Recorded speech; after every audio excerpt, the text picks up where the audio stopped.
Cartoon story. Cut की गौरी अपने माता पिता की इकलौती संतान थी। गौरी के पिता मेहनत कश किसान थे। वो सारा दिन खेतों में काम करते। गौरी अपनी माँ का किचन में हाथ बटाती। वो जंगल से लकड़ियाँ बीनती और माँ के चूल्हे में मदद करती। एक दिन वो जंगल में लकड़ी बीनने गई थी कि तभी उसे रोने की आवाज आती है।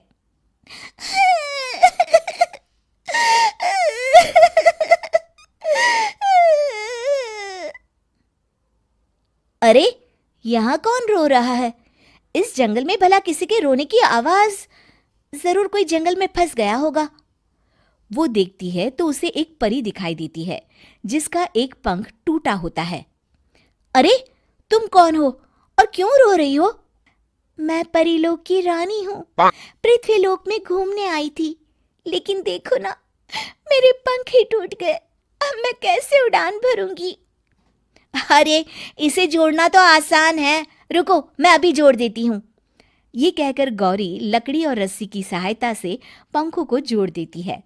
परी अपने जुड़े हुए पंखों को देखकर खुश हो जाती है और गौरी को वरदान देती है कि वो पूर्णिमा की रात किसी भी चीज को हाथ लगाएगी तो वो सोने की हो जाएगी। लेकिन गलती से अगर उसने किसी इंसान को छू लिया तो वो अगली पूर्णिमा तक सोने का ही रहेगा। गौरी घर आती है और सारी बात अपने माता पिता को बताती है।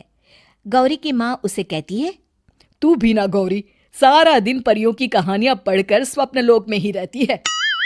नहीं माँ, मैं सच बोल रही हूँ। देखो, आज पूर्णिमा की रात है ना, इसलिए डर के मारे मैं कोई सामान भी नहीं छू रही हूँ। अच्छा, ऐसी बात है बिटिया रानी, तो जरा इस घड़े को हाथ लगा दे। गौरी घड़े को जैसे ही हाथ लगाती है वो सोने का हो जाता है। गौरी के माता पिता घड़े को देखकर हैरान रह जाते हैं। अगले दिन गौरी के पिता उस घड़े को सुनार के पास बेचने जाते हैं तो रास्ते में उन्हें कंचा काकी मिलती है। वो सोने का घड़ा देखकर गौरी के पिता से पूछती है, अरे गौरी के बापू, ये पीतल तो बड़ा चमक रहा है। अरे काकी, ये पीतल नहीं, सोना है, सोना। बेचने ले जा रहा हूँ।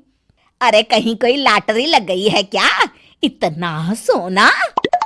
गौरी के पिता काकी को गौरी को परी द्वारा दिए वरदान के बारे में बताते हैं। काकी गौरी के पिता की बात सुनकर सोच में पड़ जाती है और फिर अगले दिन काकी गौरी के घर आती हैं। गौरी के बापू, तुम्हारे लिए मैं एक खुशखबरी लाई हूँ। तभी गौरी की माँ पूछती है, क्या खुशखबरी है काकी?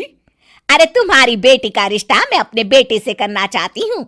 अरे, कब तक अपनी सयानी लड़की को घर पर बिठा कर रखोगी? हाँ, देखो काकी, मैं ऐसे ही व्यक्ति से अपनी बेटी की शादी कराऊंगा जो गौरी के वरदान से नहीं, उसके गुणों को समझे। अरे, हमें तो गौरी के गुण अच्छे लगे, इसीलिए तो आ गई हूँ मैं।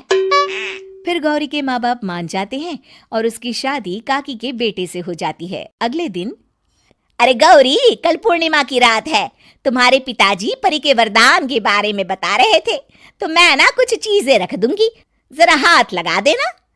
तभी गौरी का पति वहां आ जाता है और अपनी माँ से कहता है, माँ, क्या जरूरत है गौरी के वरदान को इस्तेमाल करने की?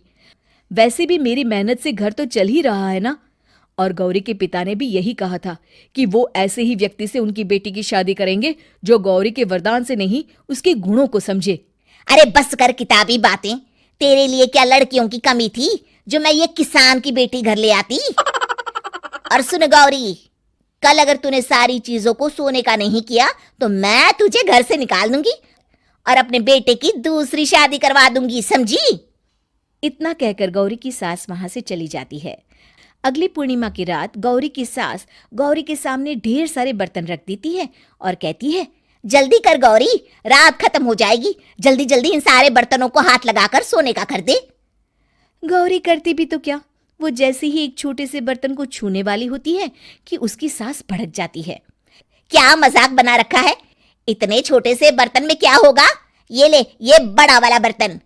जैसे ही बड़ा सा बर्तन लेकर गौरी की सास उसकी तरफ बढ़ती है, वैसे ही बर्तन के बाहर से वो धड़ाम से गिर जाती है। सास को गिरा देख गौरी उन्हें संभालने दौड़ती है और वो सास को हाथ लगाकर कहती है, अरे सासू माँ, क्या हो गया आपको? कहीं चोट तो नहीं लगी ना? लेकिन जैसे ही वो हाथ सास से हटाती है तो देखती है कि उसकी सास सोने की हो गई है। गौरी सोने की सास को देखकर रोने लगती है और अपने पति से कहती है, मुझे परी ने कहा था कि अगर मैं किसी इंसान को हाथ लगाती हूँ तो वो अगली पूर्णिमा तक सोने का ही रहेगा। अब मैं क्या करूँ? अरे करना क्या है, माँ को उठाकर अलमारी में रख दो। और हाँ, लालच का फल बुरा ही होता है। ज्यादा बड़े बर्तन को सोने का बनाने के चक्कर में माँ का ये हाल हुआ है। ये कहकर वो दोनों माँ की तरफ देखने लगते हैं।